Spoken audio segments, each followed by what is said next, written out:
Hello there and welcome to the Business Weekly Show here on City TV. My name is Michael Obodu. In the next 1 hour, we'll be bringing you all the major business news for the week. Are you ready?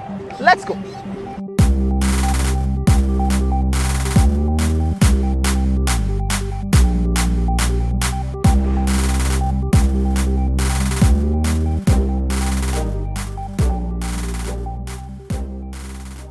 Well, we start off today's show with the vetting of the Finance Minister designate, Mr. Ken Ofori-Atta. You know, he was down with COVID-19 complications and out of the country during the vetting of the other ministers. Well, he's back in town and has had his turn. I'm sure you want to know what he had to say about a number of issues like the controversial Ejapa royalties deal and the country's current debt position. Well, here are highlights of his vetting. The Finance Minister-designate Ken Ofori-Atta had to travel to the US to seek further medical care following complications after recovering from COVID-19. This compelled the committee to postpone his vetting, which was originally scheduled for March 8, 2021, indefinitely. He, however, returned to Ghana on Monday, March 22, 2021. As expected, Mr. Ofori-Atta was questioned by the Appointments Committee on a myriad of subjects. On Ghana's increasing debt stock and the omission of energy sector payments, the Finance Minister-designate said at no point did his ministry seek to hide any figures. I think maybe we are sort of making a mountain out of a molehill. The fact of the matter is that when you read the document, the fiscals, you would know what our debt liabilities are, and that is a fact. The question for any nation, is to determine how best we manage it. It's not and we had argued with the international community that this is a special event, and until such time as we know the full cost of it, we are not going to add it together. We have moved to a point, as I've explained to you, that we are going to do, but never was it not disclosed. On the level of support that the Bank of Ghana gave to the central government in the year 2020, the minister-designate said, as far as he knows, the central bank supported the government to the tune of 10 billion Ghana cedis. Mr. Chairman, I will stick to the 10 billion. Any explanations of other, I'll get to the House. On the subject of the newly introduced taxes and their potential to increase cost of goods and services, Mr. Ofori-Atta said Ghanaians needed to share in the burden of the times so they can later share in the rewards. We have proposed a number of taxes that you are aware of that would affect petroleum, which would lead to revenue for a Delta Fund for energy, for capacity charges, because we continue to have a gap between what ECG should be paying and what the rates are.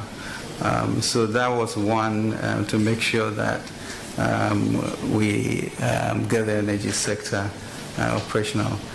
We also have a huge sanitation problem that you all know about, and I think that is a health hazard for the years ahead, and therefore we are trying to. But the essence of the budget, when we say one year here, is that it's a battle cry for us to join together to look at growth and transformation as opposed to bend our heads down because of COVID. And the question is whether we can burden share and therefore move to sharing the opportunities that will come. Mr. Ofori-Atta, in answering a question on the troubled Ejapa royalties deal, bemoaned not being given the opportunity to review the Special Prosecutor's report on Ejapa royalties, but stated that his team had done nothing untoward with regards to the deal. I think I mentioned a fundamental flaw in the approach that the OSP took with regards to whether he gave us a chance to respond or not. And I think that should be of keen interest to this House as just a rule of law.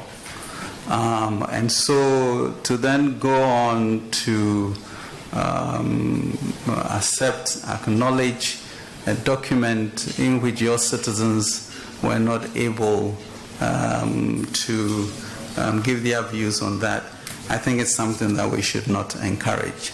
I do not feel that we broke any rule, And I think the AG will be able to give you a firm assessment of that. So that was the finance minister at his vetting. You've heard what he had to say. But, the session was pretty lengthy though. Anyways, let's take our attention from the vetting to the 2021 budget presentation. We've brought to you highlights of some of the reactions to various portions of the budget. But this week we are focusing on the banking sector cleanup levy. Some of the banks say, as for that levy, dear, shakai. But others do think that, no, they're okay with it. It's an appropriation of our profits. It's not tax deductible. Like I said already, most private sector organizations pay tax at 25%. Now we pay at 35%. Our shareholders would want a return that is commensurate with the risk they are taking, and therefore this has to be factored into our pricing.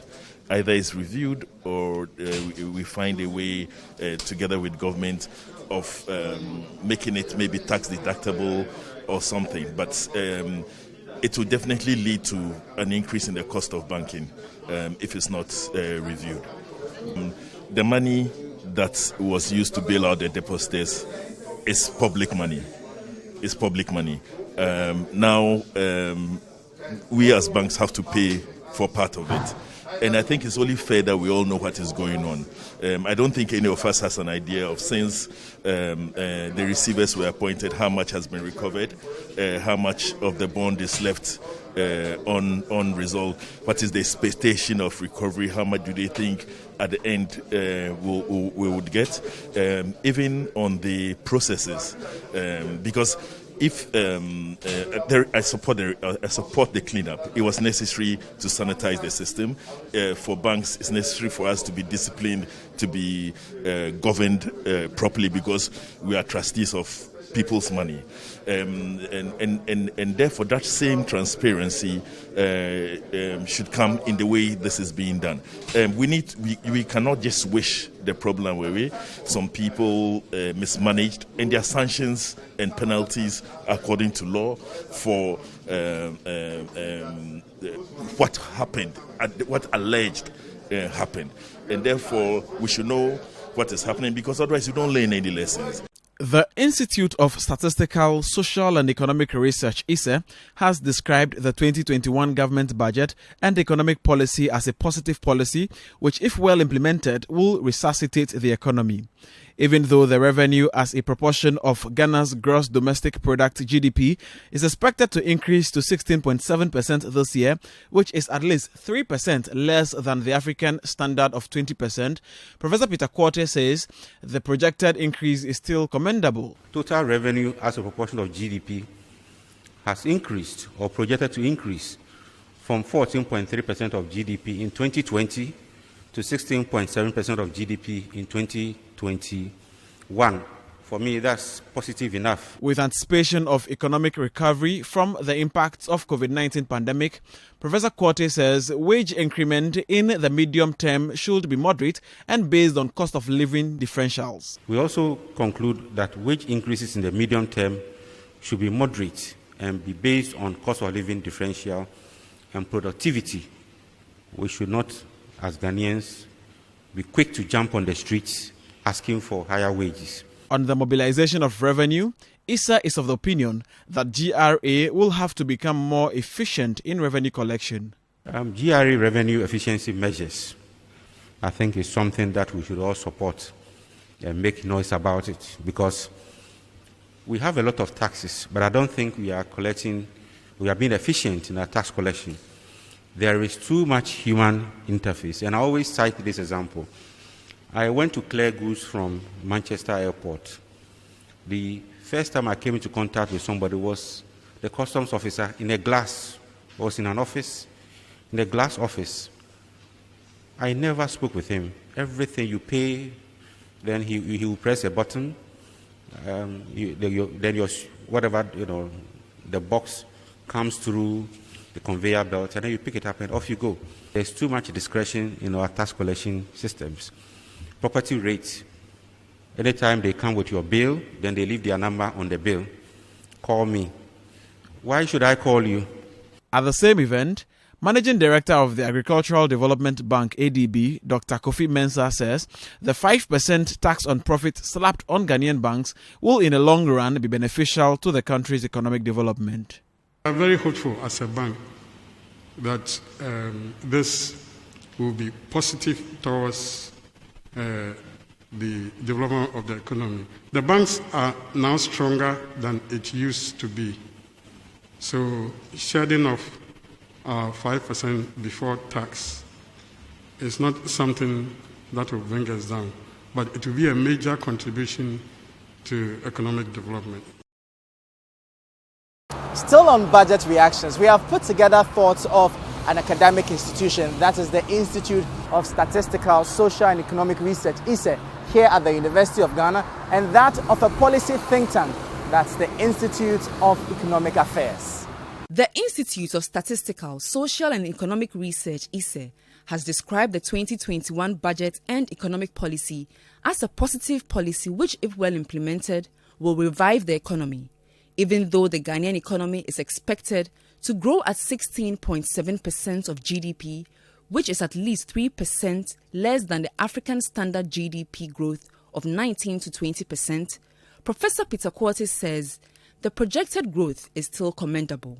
Total revenue as a proportion of GDP has increased or projected to increase from 14.3% of GDP in 2020 to 16.7% of GDP in 2021. For me, that's positive enough. With anticipation of economic recovery from the impacts of COVID-19 pandemic, Professor Quartey says wage increment in the medium term should be moderate and based on cost of living differentials. We also conclude that wage increases in the medium term should be moderate and be based on cost of living differential and productivity. We should not, as Ghanaians, be quick to jump on the streets asking for higher wages. With anticipation for economic recovery from the impacts of COVID-19, Professor Quartey said wage increments in the medium term should be moderate and based on the cost of living differentials. GRE revenue efficiency measures, I think, is something that we should all support and make noise about it, because we have a lot of taxes, but I don't think we are being efficient in our tax collection. There is too much human interface, and I always cite this example. I went to clear goods from Manchester Airport. The first time I came into contact with somebody was the customs officer in a glass. I was in an office, in a glass office. I never spoke with him. Everything you pay, then he will press a button, then the box comes through the conveyor belt, and then you pick it up and off you go. There's too much discretion in our tax collection systems. Property rates, anytime they come with your bill, then they leave their number on the bill. Call me. Why should I call you? Contrary to ISE's stance on the budget, the Institute of Economic Affairs, IEA, stated that the 2021 budget is not sufficiently ambitious to stimulate stabilization and growth. According to the think tank, it does not involve policies to leverage the country's resources to bring about fundamental changes and help the country make the needed development leaps over the medium term in the face of COVID-19. We think that some of the macroeconomic and financial targets in the budget do not appear to be sufficiently ambitious. And I will, of course, explain in detail what I mean by this. We do not also see sufficiently bold efforts to leverage the country's resources and capacities to achieve the necessary quantum jumps in our economic and social indicators. Now, we are a developing country. We know where we are. We know the standard of living of our peoples. Commenting on government's introduction of new taxes in the budget, Director of Research at the Institute, Dr. John Kwachi, urged government to take a second look at the tax exemptions bill. According to him, Ghana loses over 5 billion Ghana cedis every year through tax exemptions. Thus, the need for Parliament to pass the bill with urgency to narrow the huge gap in the system. We agree that resources are needed to fund COVID-19 interventions. Institutions and groups and persons. And I saw something said privileged government individuals or something. It's in there. They enjoy the parliament. When they bring cars from outside, parliamentarians, they don't pay duty on it. So I remember in one of the SONA, State of the Nation address of the president himself said, exemptions is a big problem. We lose about 5 billion Ghana cedis there. The president mentioned it in his SONA address, not this recent one, but an earlier one. Okay, and that we are going to do something about it. So they placed a bill before Parliament. This was in 2019.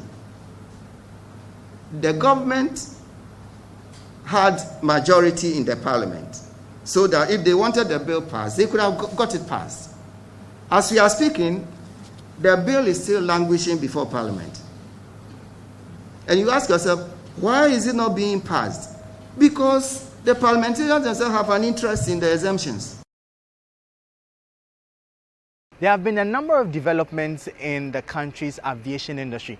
One of them is an improvement in the security here in the Kotoka International Airport.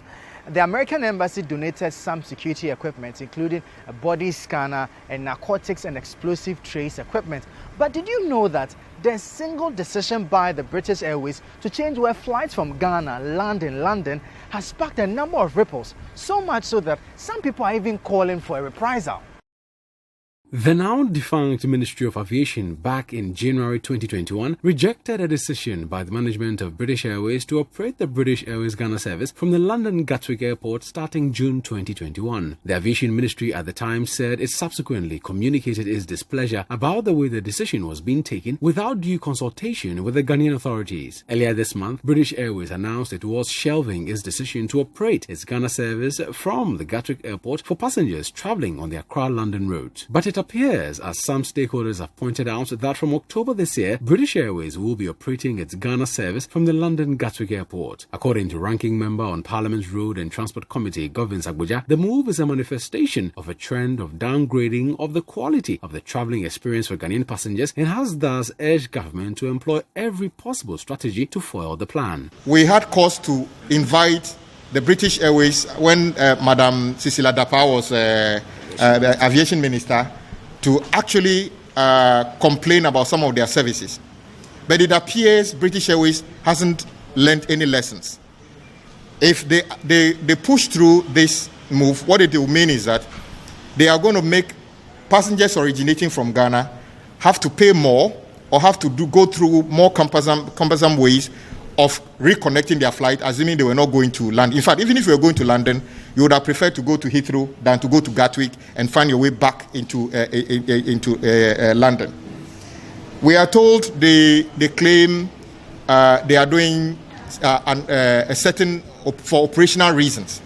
But which operational reasons make it possible for you to move Ghana to Gatwick, but keep Nigeria, Kenya, and all others at Heathrow Terminal 5? So we are of the view that the decision by government to possibly also take a reciprocal action, if they continue to do that, I am in full support, or the minority is in full support of government to do that. But speaking to City Business News, aviation industry analyst Sean Mendes called for increased dialogue on the matter going forward. I think that, my position has been pretty clear on this. Whether it's a good or bad thing, it is some decision that a private company has made, and a government ministry really should not be trying to dictate to foreign private companies, especially how they should run their business. If moving the flights from Heathrow to Gatwick was going to be a bad thing for British Airways, then, they would learn their lesson if passengers started deserting them to fly with other airlines. So I don't think that's something the ministry should have gotten involved with. I don't expect this to flare up into another issue come October. I hope that the two sides are mature enough to be able to work out their differences over the next 6 months. Sean Mendes further noted that the delay in the move from Heathrow to Gatwick has been as a result of the impact of the COVID-19 pandemic on the operations of British Airways.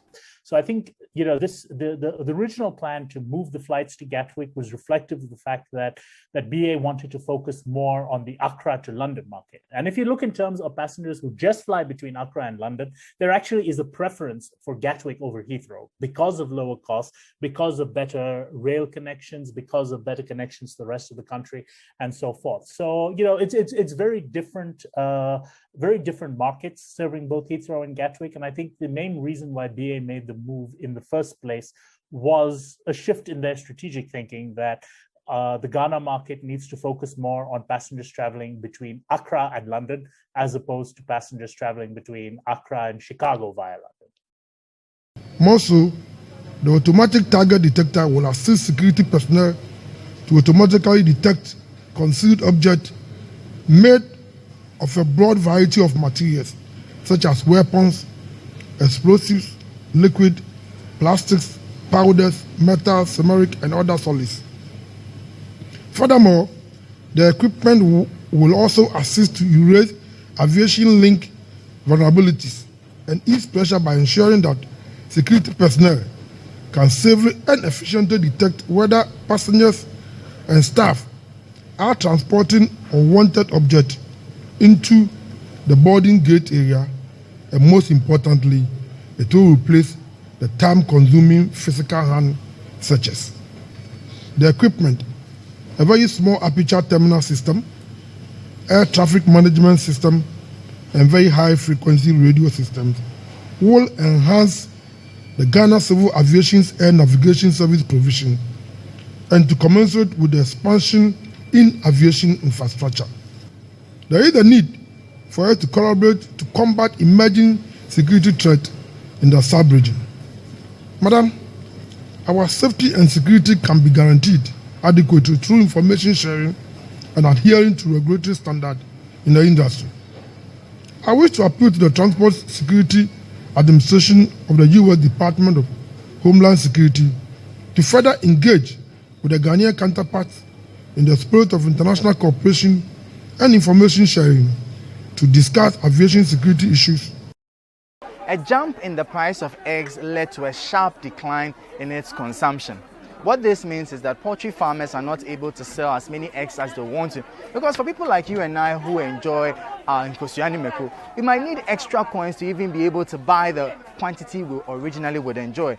But then, is there a way to ensure these farmers do not run at a loss? Well, the Greater Accra Poultry Farmers Association says there's a way around it.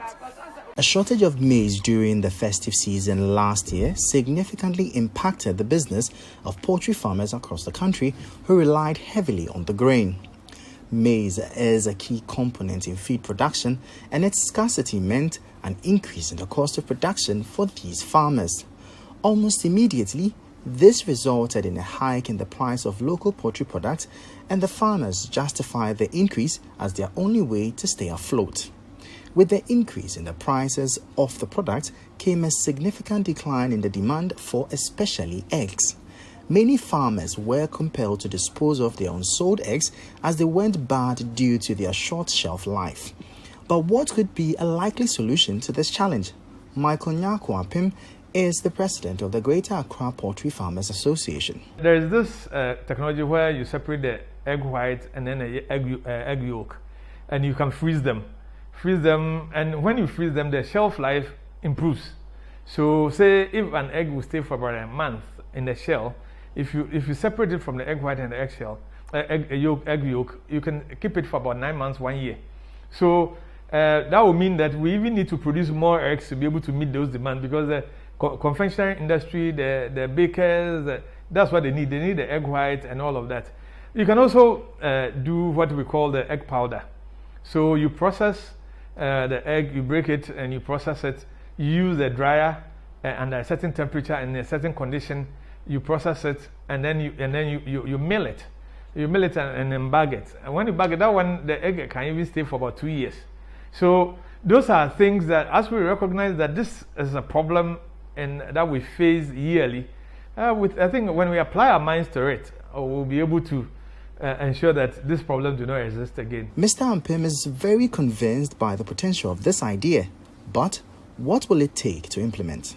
It just takes a bit of a decision, a bit of determination. And for Ghana, I think we are better placed in this case because the government is implementing 1D, 1F. So Ministry of Trade can decide to look at this situation and say that, okay, we are investing in an industry that is solely going to deal with the problem in the egg industry. And that industry will now process the eggs and agreed terms. So if, say, it's processing about 50,000 crates of eggs per day, you agree with certain institutions which are the leaders in the farmers industry. They bring their members together and supply this one so that eventually we do not have this problem. So we can go to the Ministry of Trade if they so see it as a problem, and which I think is a problem. Finance some private investor, or alternatively they can bring together the industry players to be shareholders, because then they have a reason to ensure that it succeeds.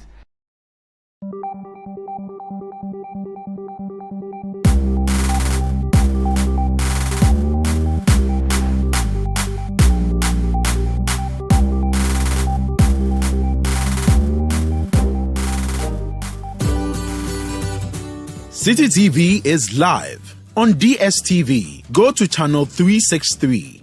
On GoTV, access City TV on channel 182. On a digital TV, please press the menu button on the remote control and run a new search on your TV. Take note that without an antenna, you cannot access City TV on your television. City TV can be accessed on a free-to-air digital box like the GoTV and Star Times box. City TV, it's your world.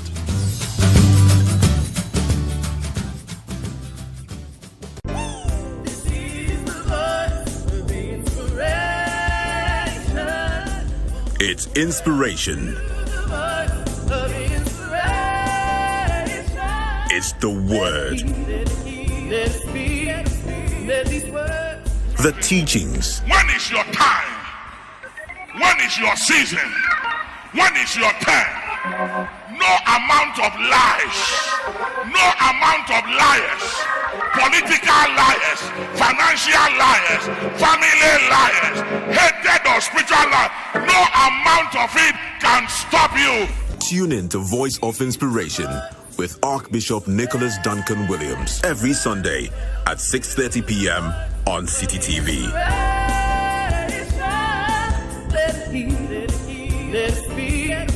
Let these words inspire.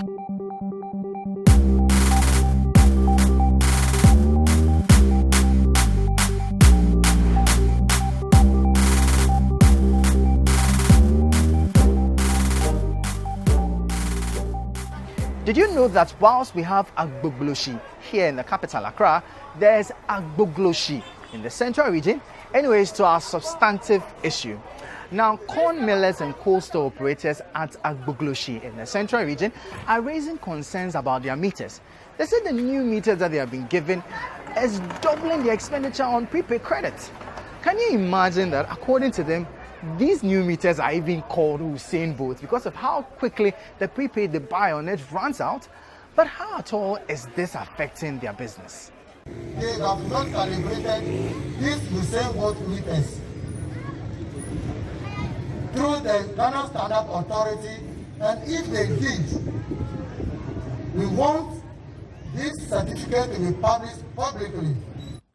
At a press conference organized in Accra, the Cold Store and Corn Millers Union said their consumption levels have shot up after the introduction of the new prepaid meters from the Electricity Company of Ghana. The group says their weekly consumption have suddenly shot up by about 200%, adding that operators who usually purchase prepaid credits of 80 cedis a day now purchase 200 cedis daily. According to the group, several efforts on their part to draw the attention of the Electricity Company of Ghana has yielded no results, hence their decision to make their issues public. The union is of the belief that the prepaid meters have not been well calibrated by the Ghana Standards Authority, hence the reason for the high consumption levels. They lament that most of their members are gradually being kicked out of business as a result of the high consumption levels of the new meters, and over 800 workers risk losing their jobs. Leader of the group, Moses Dare, has been speaking to City Business News about their challenges. Our own text about these new meters proves to us that the meters have not been calibrated by the Ghana Standard Authority, GSA. As a result, it gives unreasonable and unacceptable readings, which translates into higher cost of consumption within 24 hours. The project to roll out the new meters, we were told, is being piloted at Agbogblo's Market. We dare say that per the rate at which the meter runs, if this exercise to change all installed Usain Bolt meters nationwide, all coastal formless businesses would collapse in this country. Mr. President, charges for our weekly consumptions have suddenly jumped to about 800%. I said 800%, 800%. I said 800%. For example, a coastal operator who used to buy credit for previous meter at 2,000 a week is now buying 8,400. Receipts are here to testify to this evidence. Some members of the group also spoke to City Business News about the risk the new meters poses to their business. Sometimes the person will talk about this crowd now. I see network. Well, yeah, but you have to say, but my take about 8 hours and son went to me out of credit. Yes, yeah, 24/7. It is a powerful machine. Then there's a machine. That's how we talk credit. That's over 8 hours to 10 hours. How to make credit? So when you're my best, saying, you need the radio higher. I'm going to meter away every year. Meters now order than a year to correct. You know, a correct. All of a sudden, I'm see and know you. I'm about to say, some say, some meter you are very any old one. Difference between the woman or more changing. I'm see, oh, difference of one is saying. We know by some of the meters and about abonting. I'm by some of the book here. I don't know. Now, you put say cost so 80%. I'm sure I am only 5% cost and a so. But the calculation is almost 80% and a here. Imagine say, we talk 1,002 a day. First, no talk 200. This is 1,002. Now they compare not a 5%. No. Not that means that when you might distribute. And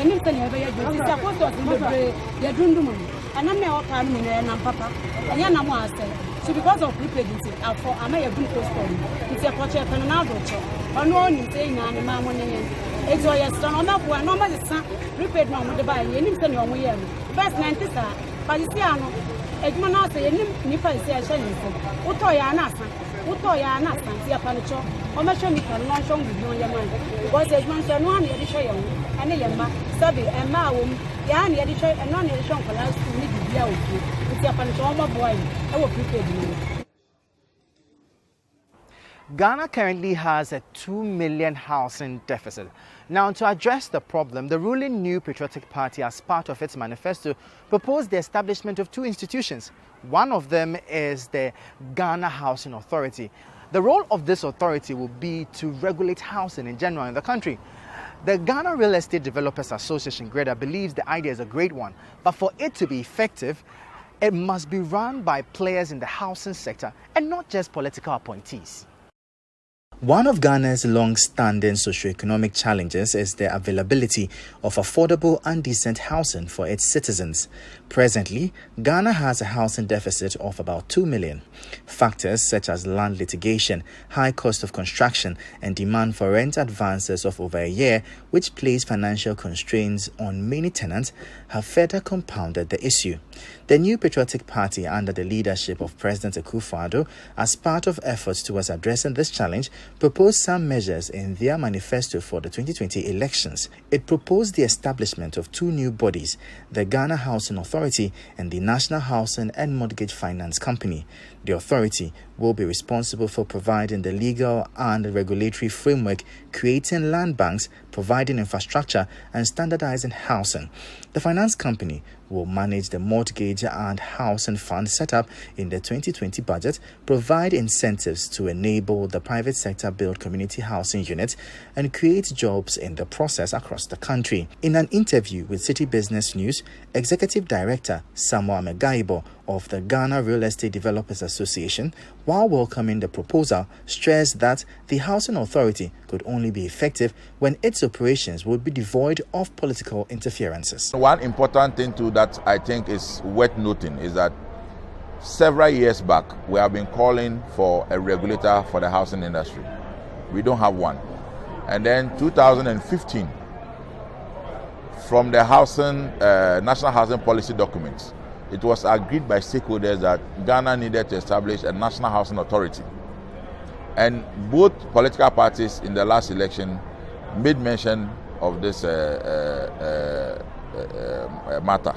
And so I want to believe that it is time to establish this National Housing Authority. And the only caution I want to give is that we have too many institutions that are run by politicians. If this housing authority is established, we should allow technocrats to fill that office, people who understand what housing is about, how to construct housing, how to finance housing, and all the necessary ingredients that brings housing together should be allowed for technocrats to run. The minister can continue to head the ministry and supersede everything under housing. They should deal with policy and influence policies that will drive the agenda for housing. But they should leave the day-to-day administration of how housing is supplied in this country to the technocrats. Last week, we brought you a report that showed that a large fraction of goods sold in supermarkets are foreign products. This week, we bring you an even more worrying one. The fact that 70% of cosmetic products sold in leading supermarkets across the country are imported. Now, this is very worrying for a country like ours that has most of the materials required to produce these items locally. But what could be the problem?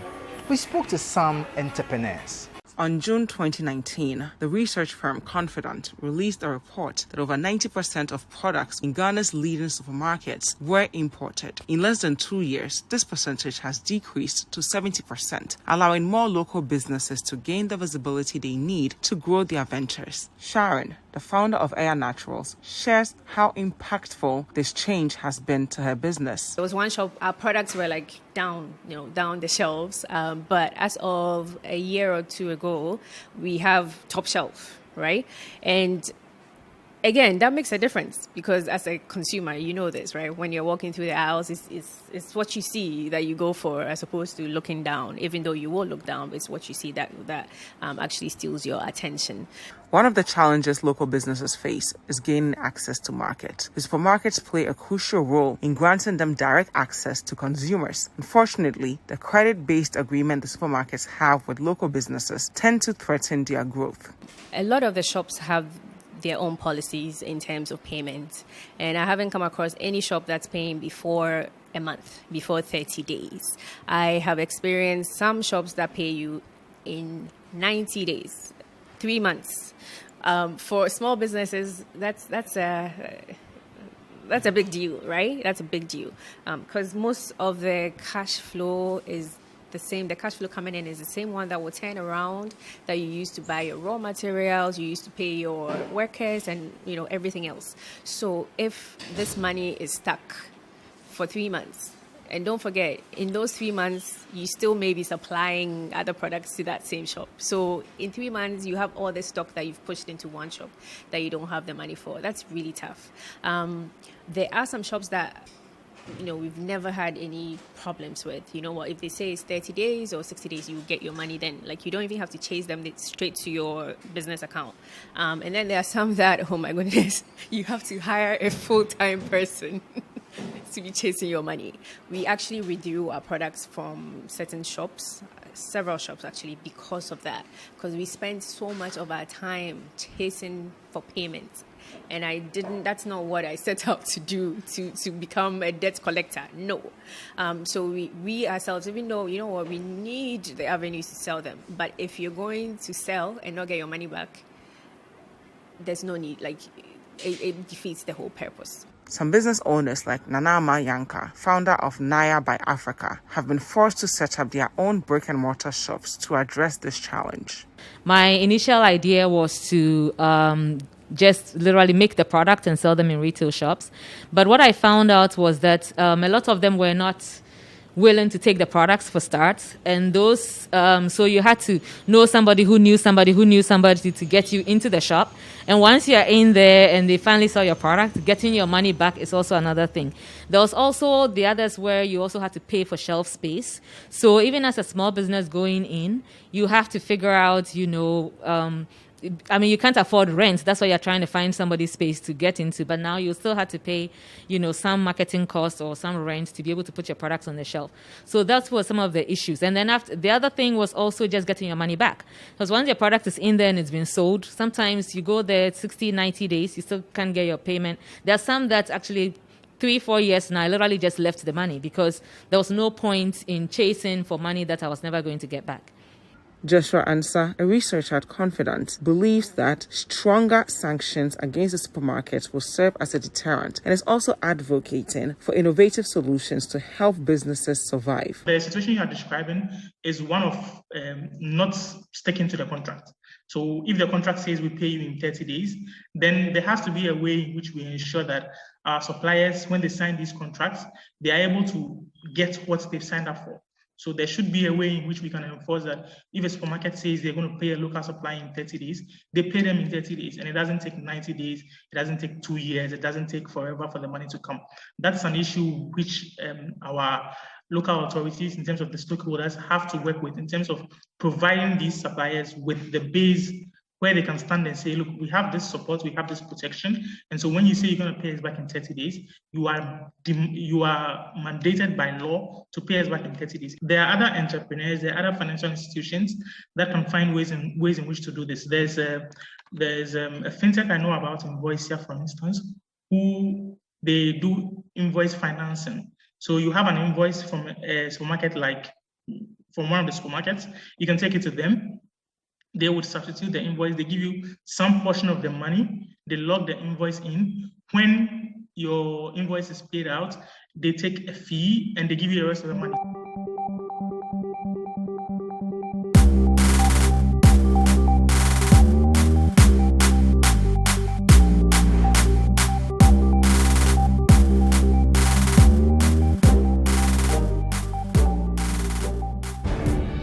Telling Ghana's business stories. City TV brings you a dedicated business news bulletin that showcases the business temperature of the country in one go. The business dashboard, the markets, industry, and policies that affect the way we do business. All covered in one bulletin. The business dashboard, 7 p.m. every weeknight on City TV.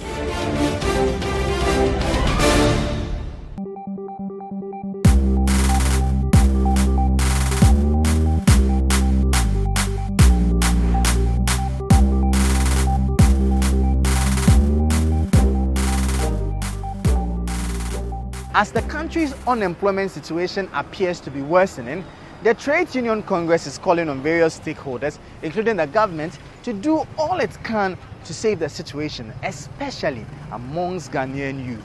COVID-19 further worsened the issue, with a number of companies closing down and a lot of people losing their jobs in the process. Well, let's hear what the TUC has to say.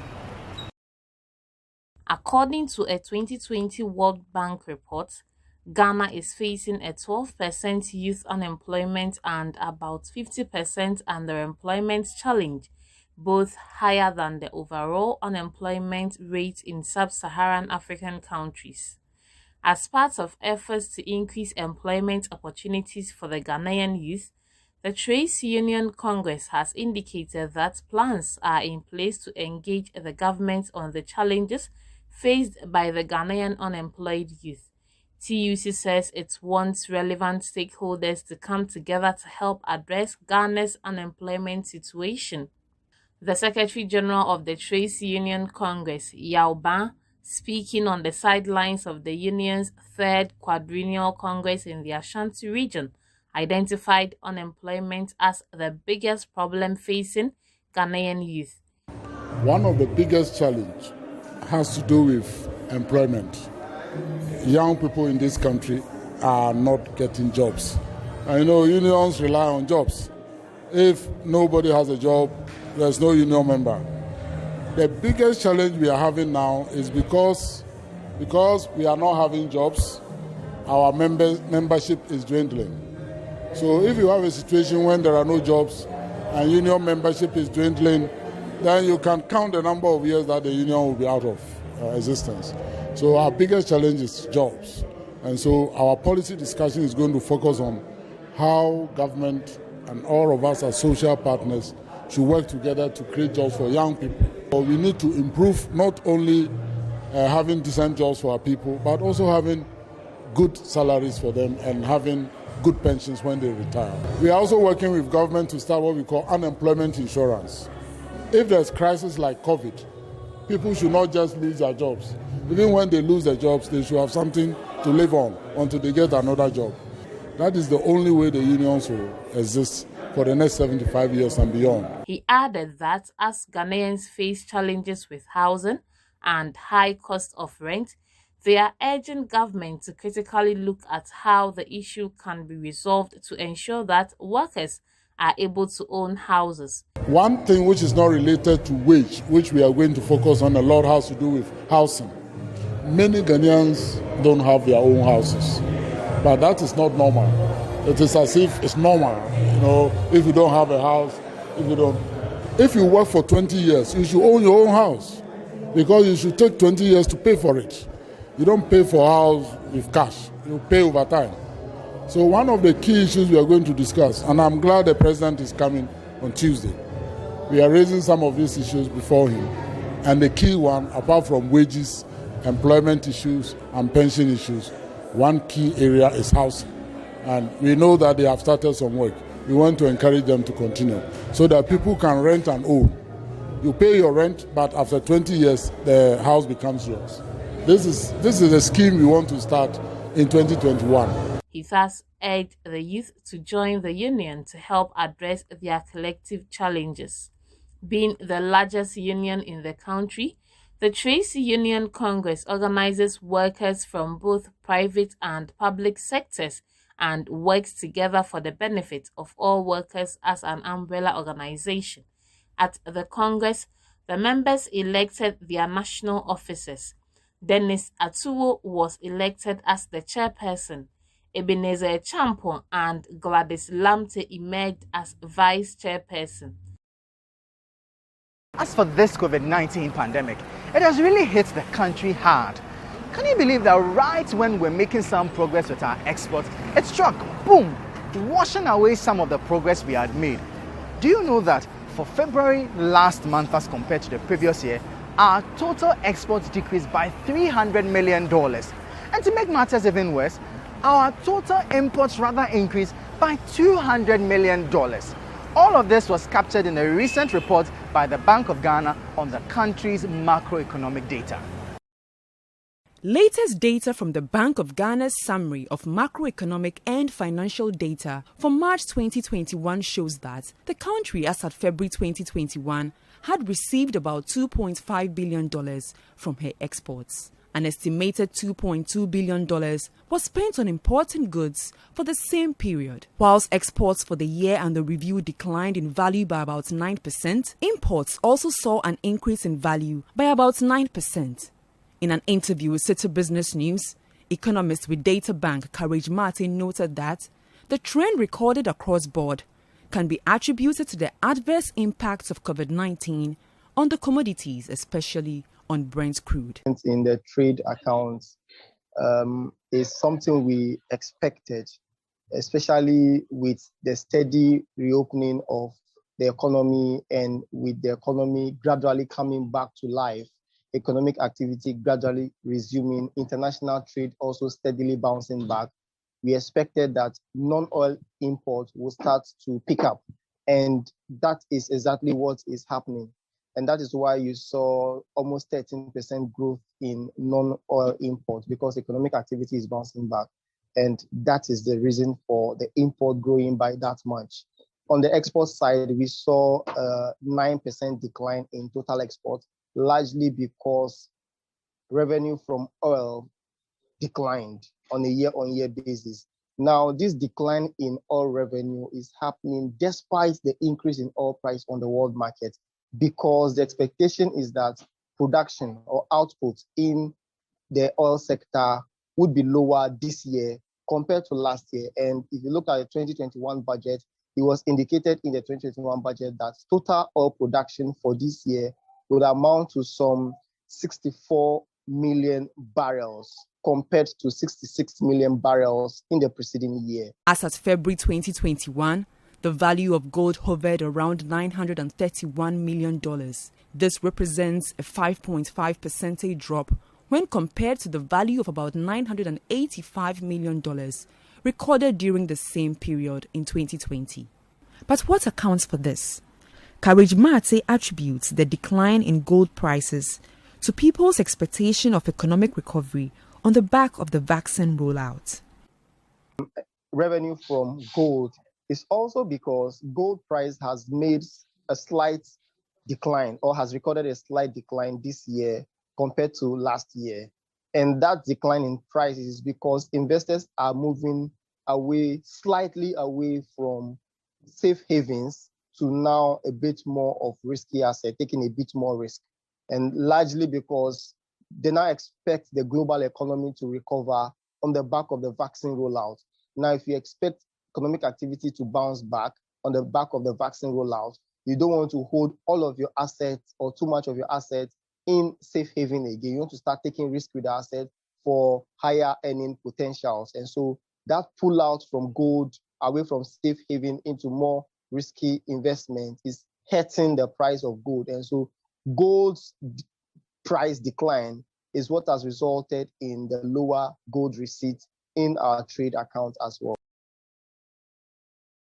If you're planning on taking a loan and are wondering if there's been any change in the markets on how much banks are giving off their loans, well, it really hasn't changed much, because the policy rate is still at 14.5%. You know, it has remained at this figure for quite a while now, and I'm sure you know that the policy rate influences the average rates at which banks give off their loans. Well, so why has it remained at 14.5%? Let's find out in this video. The maintenance of the policy rate, which is of keen interest to businesses as it ultimately influences average lending rates on loans, is in line with the projection of economists who spoke to City Business News ahead of the announcement. They based their reasons for a stay of the rate, among other factors, on the high inflation rate, which currently stands at 10.3% for February. In the statement issued by the Bank of Ghana announcing the stay of the rate at 14.5%, the Monetary Policy Committee attributed the decision to a number of factors, including the emerging short-term pressures on inflation emanating from rising crude oil prices and the direct and secondary price effect of the revenue measures announced in the 2021 budget. Speaking to City Business News about the policy rate, economist and lecturer at the University of Ghana Business School, Dr. Patrick Assuming, said the maintenance of the rate will mean the desire for cheaper cost of credit will likely not be materializing for small and medium-sized businesses in the short term. Under the circumstances, I think it's a decision that's agreeable to me. In terms of what that will mean going forward, well, for small businesses who may have been expecting that maybe interest rates may have gone down, they might be a little bit disappointed. But I think we have to understand, if you look at the current loan pricing formula, the Ghana reference rate, So I think there are three main things that go there. The monetary policy with a weight of 40%. Monetary policy rate is there, the interbank rate is there, and the treasury bill rate. So if, or if the monetary policy rate has been kept constant, if the other factors, if the other determinants go down, we could see an interest rate decline, even though I think that's unlikely. I'm afraid that, there might be harder times for private business, small and medium businesses or individuals who are looking for cheap credit. So I think in the short term, as they are expecting that the revenue measures might start to see the impact of the revenue measures by way of higher prices. I don't think we should expect that maybe they will reduce probably in May. But maybe going forward, if the impact of the COVID dies down a little bit more, and if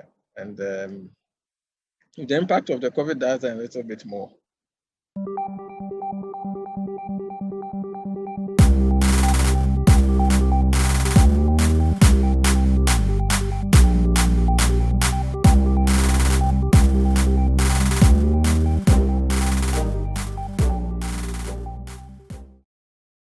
Well, we've come to the end of this week's edition of the Business Weekly Show. Thank you for tuning in all through. Hope you got all the information you wanted to know about in the world of business. And I'm sure you'd also want to know how some of the stories we've brought you are developing the next couple of days. So don't forget to check out our website, City Business News, and the Business Dashboard on TV, 7 p.m. sharp. You get all the information you need over there. My name is Michael Obudu. Thank you again. Catch you same time next week. Stay safe, stay informed, and bye-bye.